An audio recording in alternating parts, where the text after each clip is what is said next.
we need to talk about Vanderbilt, which feels like such a unrealistic sentence to say, but this is reality. We need to talk about Vanderbilt because they beat LSU on Saturday and have just continued to win.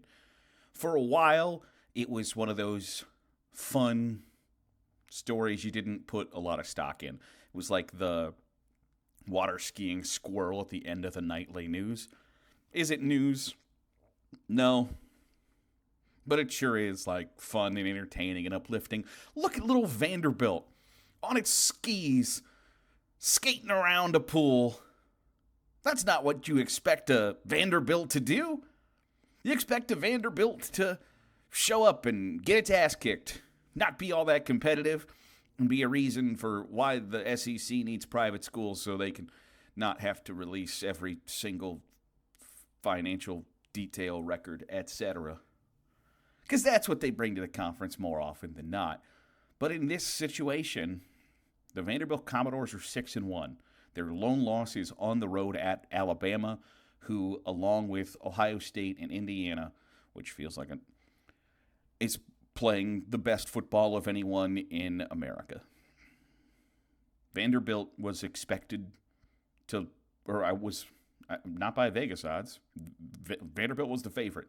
And the fact that we are in a world where Vanderbilt is a favorite over LSU probably means we need to talk about LSU too. But that's a different video for a different day. Today we are talking about the Commodores because their path to the college football playoff is actually still kind of treacherous. They play Missouri, Texas, and Tennessee. You would think conventional wisdom would tell you that they go 0-3 in those matchups. Conventional wisdom also tells you that they lose to LSU on Saturday. So throw that completely out the window. Vanderbilt is a college football playoff contender. In every scenario other than they go 0-3 in those 3 games. That is a hell of a sentence to say because they're Vanderbilt. They're not invited to the party year after year. There's a reason why Vanderbilt has been ranked almost disrespectfully throughout the season up to this point because they are Vanderbilt. Just like Georgia Tech has been disrespectfully ranked because they're Georgia Tech.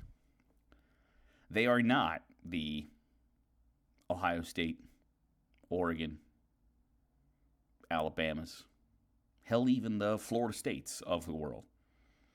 They're Vanderbilt. And yet, I think that we're going to get to a spot, just my opinion, that if you were to ask me if we were going to have 2 9-3 teams in the playoff this year or none, I would lean more towards 2. Because the SEC is still, and this is not, I'm not bitching, it's just a statement of fact. The SEC is still getting into conference play somewhat deeply where you're going to have teams start knocking one of another out of college football playoff positioning. Because I think you could argue that there are still 7 or 8 teams in the SEC that have legitimate playoff aspirations, that can see, hey, there is a pathway to the playoff, and it doesn't include, Martians coming down. There are not ridiculous scenarios where 7 or 8 of those schools could see themselves meandering through the remaining slate to be in the college football playoff. The chances that that number is still 7 or 8, 1 month from today, is about as likely as me bumping uglies with Selma Hayek. It's not going to happen. And yet, is there still a pathway where Vanderbilt can beat really one of Texas, Missouri, and Tennessee? Yeah.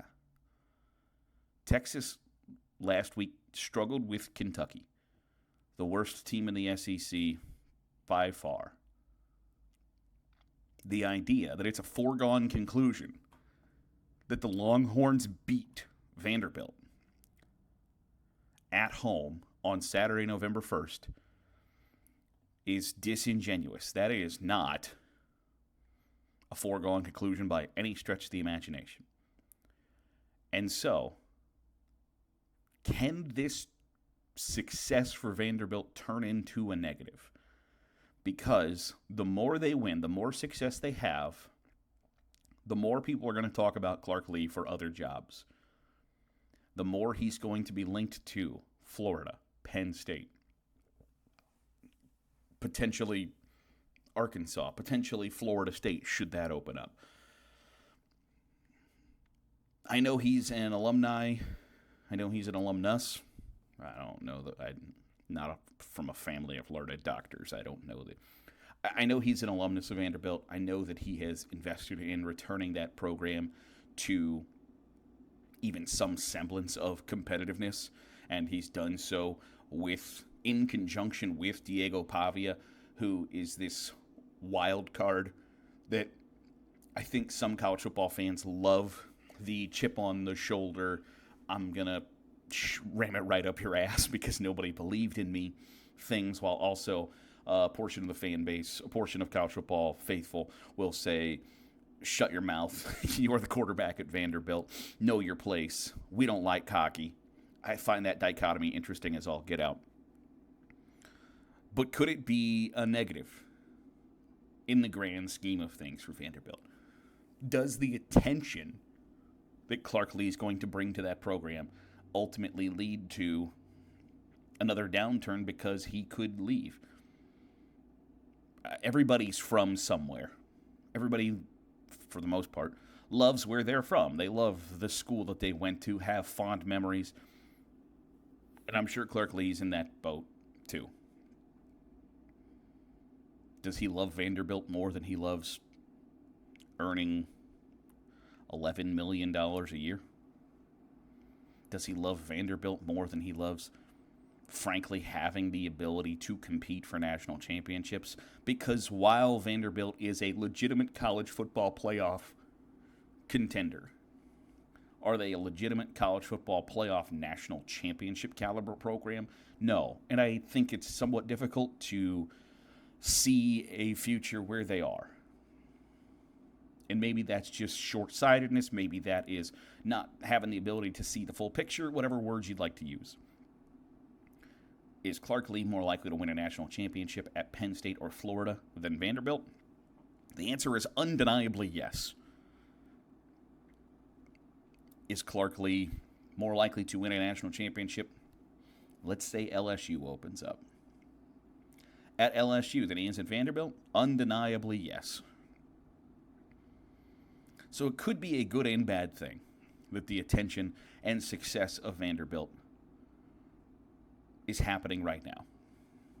I've mentioned before, I think you should appreciate the good times while they're the good times.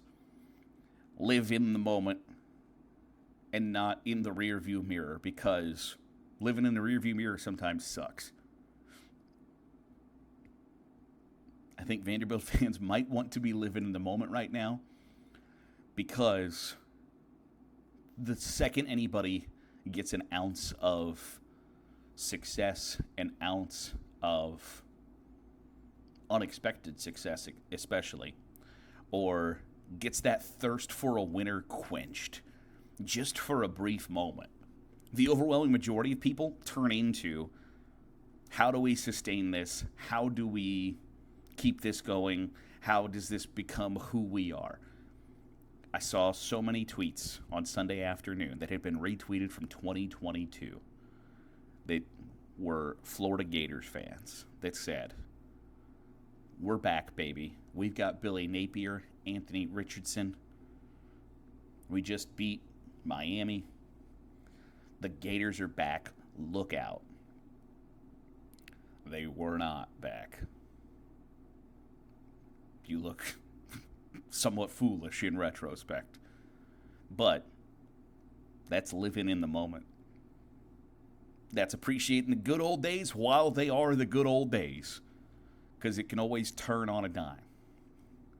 So, while I think it would be a fun, interesting story if Vanderbilt were to go 2-1 against Texas, Tennessee, and Missouri, it might be okay to sit back and think about, remember when Vandy was 6-1 and we beat LSU for the first time in 35 years? And that led to everybody in the Bayou talking about whether or not Brian Kelly was the guy, whether or not he should be considering the job at Penn State because they lost to bleeping Vanderbilt.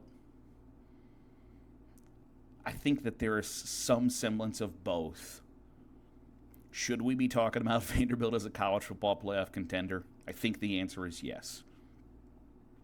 Should Vanderbilt fans also be like, had a good run, 6-1, only loss was to Alabama on the road, beat LSU, and then maybe things didn't go so hot. Maybe Diego Pavia started to play not at the level that he had been, whatever the case may be.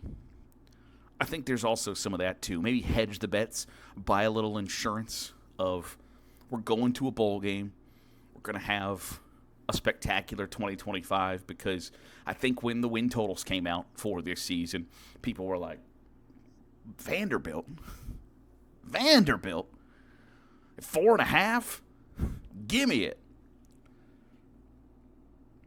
And those folks were wrong. It's been a great story. Is it going to continue to be one of those end-of-the-news nightly news stories where there's a bulldog who rides a skateboard? Or is it the thing that movies are made out of, where they're able to put together a season for the ages where we talk about them until the end of time, along with some of those other, as we talk about with TCU a few years ago, who went to the national championship game. If Cincinnati went to the college football playoff, where you have those teams that stick out of, remember when Kansas played in the goddamn Orange Bowl?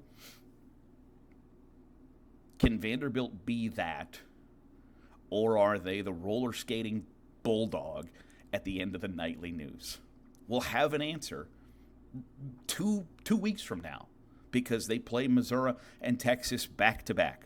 And so they will have the opportunity to prove to the college football world that, by God, they deserve to be viewed as a legitimate college football playoff contender. Or what we kind of thought they were going to be all along, and it just took a little longer to get there. It's been a great story. We'll find out what that conclusion looks like in the next 2 weeks. That'll do it for today's episode of the Daily Huddle. Appreciate you making us a part of your day, however it is, wherever it is you're doing so. If you're watching on YouTube, hit the subscribe button. Make sure you're getting all the great college football content we're pumping out. If you are listening on the podcast feed, drop a 5-star review. It goes a long way in helping out the channel. I'll see you tomorrow for another episode of the Daily Huddle.